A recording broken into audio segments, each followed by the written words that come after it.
وآخر دعواهم أن الحمد لله رب العالمين۔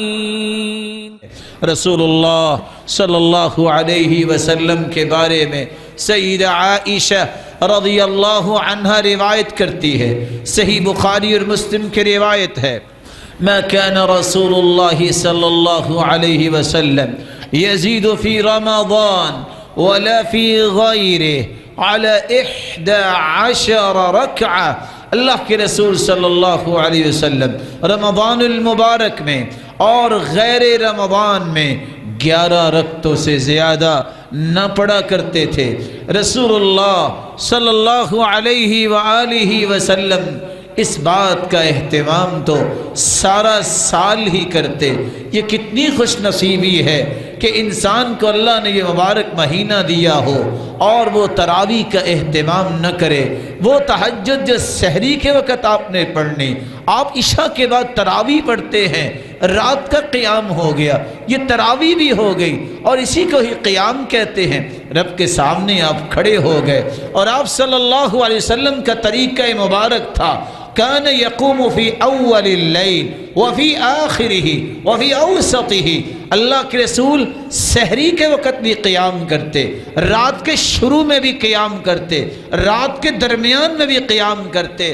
آپ کے تینوں طریقے ہیں، جس کو بھی اختیار کرے قیام اللیل کا اجر و ثواب آپ کو نصیب ہو جائے گا۔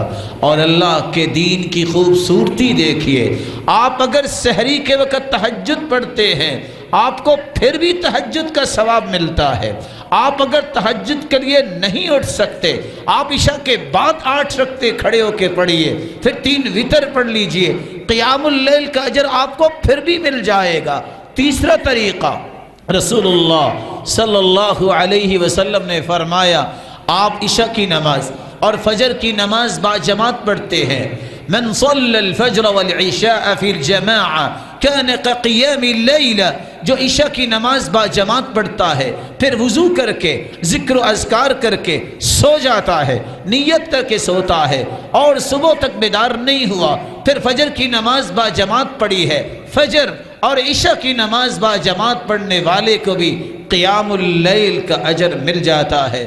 اور جو نیت کر کے سویا ہے لیکن تہجد کے لیے اٹھ نہیں سکا، اس نیت کی وجہ سے چوتھا طریقہ، رب تعالی قیام اللیل کا اجر پھر بھی نام اعمال میں لکھوا دیتے ہیں۔